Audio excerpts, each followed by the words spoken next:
In a quaint village known for its cobbled streets and charming architecture, there's an old clock tower that has stood for centuries. No one knows who built it, but the clockmaker who maintained it, Mr. Adler, was said to have gone mad, claiming that the clock didn't just keep time, it could trap it.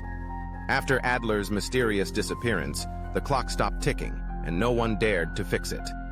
Karen, a watchmaker and horologist, comes to the village to study the architecture of the famous clock tower. Intrigued by the legend of the missing clockmaker, Karen is determined to restart the clock and debunk the myth that it can trap time. Mr. Adler was once a respected clockmaker, known for his precision and craftsmanship. But as the years went on, he became obsessed with the idea that time could be controlled, or even captured. He spent his final years working on the village clock, and after his disappearance, rumors spread that Adler had trapped himself inside the clock, along with anyone who dared to interfere with its mechanism. Karen gains access to the tower and begins his inspection.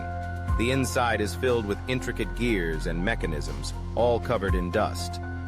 But as he examines the inner workings, he notices something strange.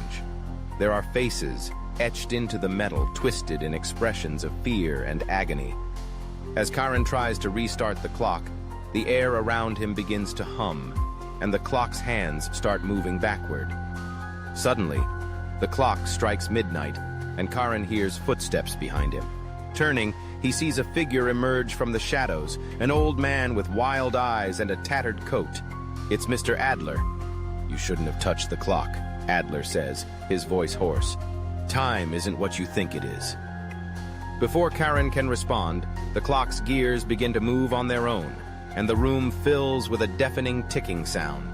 The faces on the gears seem to shift, their expressions changing as if they are alive. Adler's eyes glow with madness as he reaches for Karen, but Karen manages to break free, rushing down the stairs as the clock's hands spin wildly. The ticking grows louder, almost unbearable, until Karen bursts through the door and into the village square.